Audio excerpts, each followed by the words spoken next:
Back on January 2nd, 2019, President Xi held a speech to commemorate the public letter to compatriots in Taiwan, which was published 40 years ago in 1979.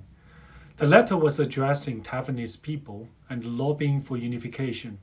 In his speech, Xi defined unification across the Taiwan Strait as an inevitable trend of history. He also warned that any attempts to facilitate Taiwan's independence could be met by force.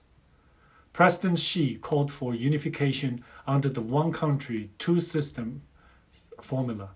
This formula is Beijing's offer for governing Taiwan after unification, just like what happened in Hong Kong and Macau. Xi's speech clearly illustrated that the reunifying the island with the motherland, as he puts it, represents a long-standing unfinished business for the People's Republic of China.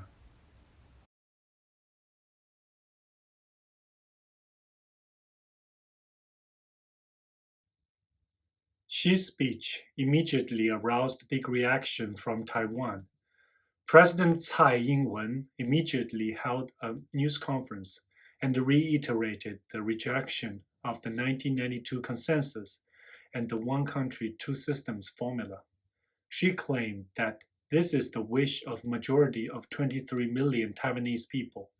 She insisted any talk between the PRC of mainland and ROC of Taiwan has to be supervised by Taiwanese people as Taiwan is a democratic state. Tsai listed 4 things CCP should follow when dealing with Taiwan. PRC or the CCP government must acknowledge that the fact that ROC is an independent government, they can't deny the democracy system built up by Taiwanese people. Second, CCP government must respect the democracy political system built by Taiwanese people instead of sabotage the advancement. 3. CCP government must use peaceful and reciprocity measures to deal with Taiwan government instead of using oppressive gestures and military threat. 4th, CCP government must go through talks with the legally elected Taiwan government or government authorized public entities instead of any unauthorized organizations. President Tsai's response of rejecting the 1992 consensus and the one country, two systems is a perfect representation of recent development of the relationship between PRC mainland and ROC in Taiwan.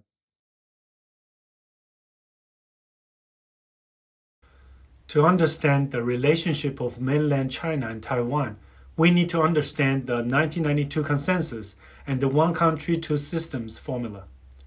The 1992 consensus is a political term referring to the outcome of a semi-official meeting in 1992 between People's Republic of China and the Republic of China of Taiwan. In this meeting, CCP government position is that there is only one China, which includes Taiwan, and CCP government is the sole legitimate representative. CCP government considers it to be the diplomatic basis and the precondition for engaging in cross-strait dialogues. The two parties in Taiwan are KMT and DPP. DPP stands for Democracy Progressive Party. KMT stands for Kuomintang. In my other talk about the history of CCP, we have discussed how the KMT is defeated by CCP and retreat to Taiwan after the Civil War. The two parties hold different views on the 1992 consensus. The KMT's understanding of consensus is one China, different interpretations, i.e. that ROC and PRC agrees that there is one China, but disagrees about what China means. This discrepancy has been criticized by the DPP. President Tsai belongs to DPP. The different understanding of a consensus seems to be confusing, but it represents the reality that majority of Chinese wants to keep the status quo, despite of the political and social differences.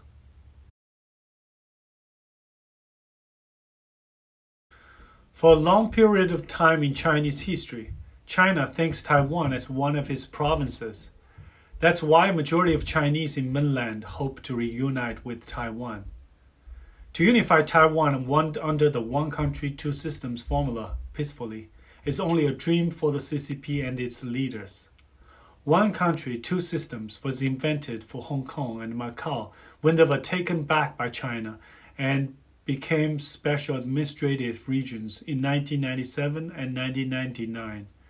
What it really means is, upon reunification, despite the practice of socialism in mainland China, both Hong Kong and Macau, which were colonies of UK and Portugal respectively, can return their capitalist system under a high degree of autonomy for the next 50 years after reunification. And, as Stern promised, it won't change for at least 50 years.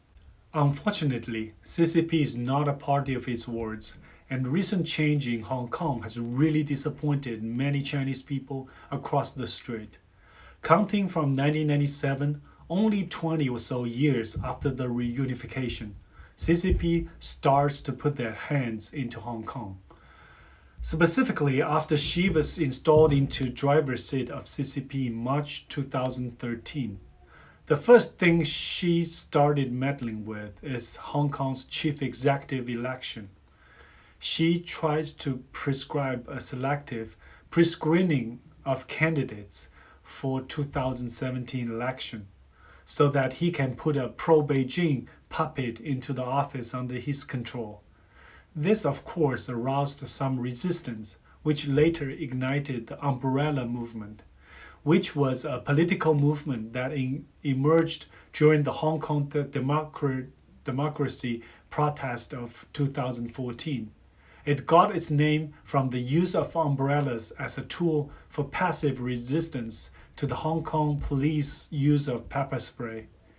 The movement was on 79 days of occupation of the city, demanding more transparent elections. And not so long ago, after the COVID pandemic broke out, the whole world witnessed the anti-extradition law movement in Hong Kong, aka 2019 to 2020 Hong Kong protests. It was a series of demonstrations since March 2019 in response to the introduction of the amendment bill on extradition by pro-Beijing Hong Kong government. The amendment not only introduced Taiwan, it also included mainland China. CCP administration is well known for not ruling by law. It's a one-party neo-totalitarian regime that CCP controls both the legislation and jurisdiction. Anyone, including the top party officials and the richest people in China, such as Jack Ma, can disappear and be locked away without any proper legal procedure. Adding mainland China to the extradition means CCP government can request extradition of any dissentients of the regime, and thus there would be no more freedom of speech and freedom of demonstration in Hong Kong. The later development actually proved this assumption, which include arresting of editors of the Hong Kong Apple Daily and the mass arrest of pro-democracy politicians. So Taiwanese people witnessed all what had happened in Hong Kong. The free, prosperous Hong Kong, the Asian business hub for the past century, lost its luster just in a few years. How would anyone support such a destructive system? Gone with the freedom of Hong Kong are the public sentiment and willingness to unite with mainland. Xi's dream of peaceful reunification is gradually drifting away. To better understand the China and Taiwan culture and social relationship, we need to refresh our memory with the brief history of Taiwan. I've watched a few videos in YouTube about the history of Taiwan, one of them self-proclaimed to be the most comprehensive. I think it's a white dude who made it. I understand he tries to promote the idea of Taiwan should be independent of mainland China, but that does not make it legitimate to ignore the history before the Japanese colonization in 1895. And Japan's colonization should not be whitewashed for any reason. Japan was a more advanced country at that time than China, doesn't legitimize the invasion and oppressive colonization.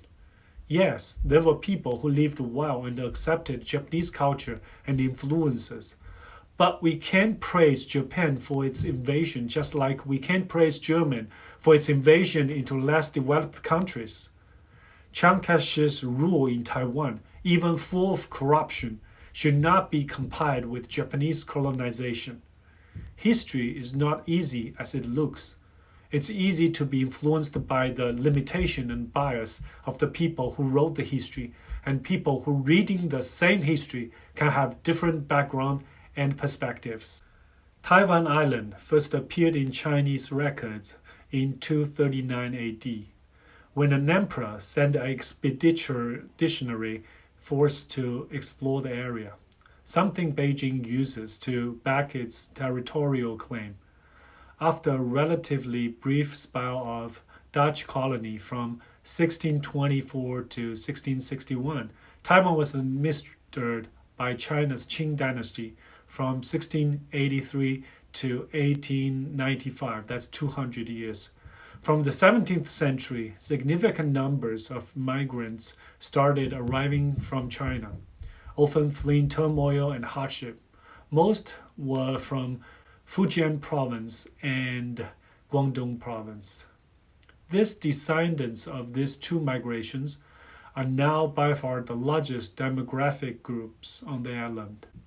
In 1895, Japan won the First Sino-Japanese War, and the Qing government had to cede Taiwan to Japan. After World War II, Japan surrendered and relinquished control of territory it had taken from China. The Republic of China, one of the victors in the war, began ruling Taiwan with the consent of its allies, the US and UK. But in the next few years, between 1945 and 1949, a civil war broke out in China. The end result is the victory of Mao's Communist Party, and the KMT leader Chiang Kai-shek retreated to Taiwan. Since 1949, mainland China and Taiwan are at a de facto war state. Relations between China and Taiwan started improving in the 1980s after Deng's opening up and economic reform. China put forward a formula known as one country, two systems, under which Taiwan would be given significant autonomy if it accepts CCP's reunification. So how does Taiwanese people think about reunification? The most authoritative polls in Taiwan is from Taiwan National Chengchi University Election Study Center. It carries out an annual poll from early 1990. The latest statistics in 2021 shows while only single digits of population want to separate from mainland or reunite with the mainland, 86.8% of population want to maintain status quo, slightly up from 86.1% of 2020. That means majority of Taiwanese people does not want to be independent right now, nor do they want unification. Only 6% of Taiwanese want independence as soon as possible. But in the past years, especially after 2018, the population percentage is more and more drifting towards independence. For President Tsai and many others, a formal declaration of independence isn't necessary. Taiwan already acts as a sovereign state, even it isn't officially recognized as a country by Australia and much of the world. Now I have explained that the rejection of 1992 consensus and one country, two systems formula by Taiwanese people, its brief history, and the current consensus. We need to see how President Xi wants a reunification and why the possibility of peaceful reunification goes really slim. Why do I think Xi's war on Taiwan is imminent? I think he has following reasons to start a war in 2022. First, Xi is paving the road for his third term. Xi took office in 2013, and after two terms of total 10 years, the 20th Party Congress of CCP in late 2022 will elect the next president for PRC. In 2018, Xi has fostered an amendment to the constitution to remove the two terms limit to the president. This rule has been originally set by Deng to prevent lifelong presidency. There was nobody there to risk their political life to challenge the change at that time, and the amendment was passed with almost 100% in favor. Xi has also greatly consolidated his power inside CCP. His oppositions and supporters of previous President Jiang Zemin has been largely wiped out by his anti-corruption movement, in which millions of party officials went to jail. He coined the term, determined by the supreme leaders, to make sure that he is the person who made the final decision of anything. Despite of all these efforts, Xi's biggest challenge is still the remaining power inside CCP that was controlled by CCP's previous leader, Jiang Zemin. There can still be a lot of variations before the 20th Party Congress. A war is a good way of suppressing and defeat a political rival, and a winning war will sure secure win him great praise and the third term. Secondly, this is about Xi's dream of becoming a powerful and respectful world leader, shoulder by shoulder with famous political leaders. Xi coined the term of Chinese dream in comparison to the American dream. The American dream is based on individualism. It emphasizes personal liberty and individual success and social mobility. The Chinese dream is based on collectivism. It is about national rejuvenation, common prosperity. Chinese dream is more of Xi's dream rather than a Chinese people's dream. In his version of dream, he wants to surpass the previous CCP leaders like Mao and Deng. Mao's feat, including creation of the PRC, and Deng's biggest feat was the economic reform, which forced 4 decades of fast development of Chinese economy. In 2021, Xi declared a victory in ending extreme poverty for at least 100 million poor people based on the definition of extreme poverty of $1.69 instead of the 1.9 threshold of World Bank. What's next that can Xi do to put himself on par with these great leaders? The war and the reunion with Taiwan. Thirdly, while China's ability and power is at all-time high, United States is having a weakest government and leaders in decades. The current president can't have a news conference without prearranged softball questions, and the disastrous and embarrassing military evacuation in Afghanistan last year has revealed the weakness in this administration. From China's perspective, the war on Taiwan has to happen before 2024, when a tougher and more competent government could be voted in. And the best time would be this year before the midterm election. Fourthly, the strategic importance of Taiwan is at the center of First Island Train of the first of East Asia. It is of great military significance and the so-called unsinkable aircraft carrier. United States National Institute, USNI, assessed that the First Island Train is most effective point to counter any Chinese invasion. The US could not only cut off People's Liberation Army Navy from entering the Western Pacific, but also predict where they may move before trying to break through in the first place. Fifth, Taiwan's top-notch semiconductor industry. In recent years, chip technology, the core of modern high tech, has become the killer by which United States used to control China's development. This also makes China aware that catching up with chip production and self-sufficiency is the only way to overcome the pain of corelessness and achieve sustainable development. To become a superpower, the semiconductor industry has to be leading as well. The application of supercomputer in military can't be realized without super chips. Currently, China can only produce chips of 28 nanometer or up by themselves. And even this, they rely heavily on the engineers from Taiwan chip industry. China's top telecommunication company Huawei is reportedly running out of its high-end chips for smartphones due to US sanctions after the US-Sino trade war from 2016.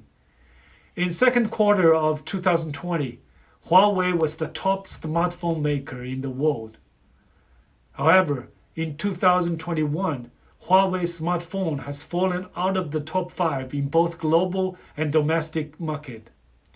The inability to obtain cutting-edge chips will threaten to wipe out billions of dollars of sales for the Chinese technology giant. Even though hundreds of billions of dollars has been invested by Chinese government, it only created bubbles and billion-dollar Ponzi schemes in the semiconductor industry. One of most famous such scam was the Hanshin No. 1 incident more than a decade ago.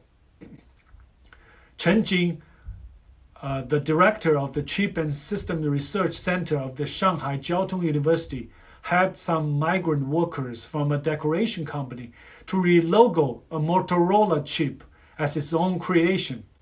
It not only wasted hundreds of millions of research funds, it also greatly jeopardized the Chinese confidence.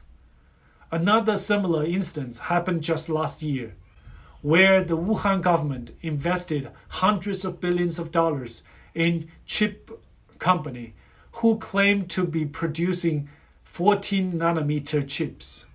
The company even purchased an ASML machine with the help of famous Taiwanese tech leader Had from TSMC. But it soon went bankrupted because of scandals, as the company leaders had no experience in high tech and was merely using the company for money laundering.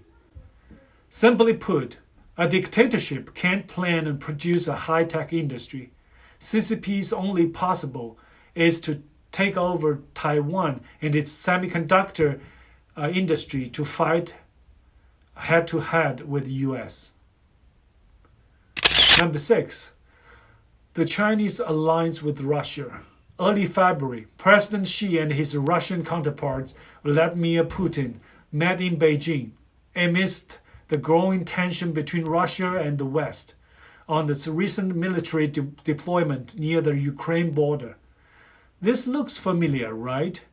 Remember the Axis powers of Nazi Germany, Italy, and Japan in the World War II, which initiated the war and fought against allies.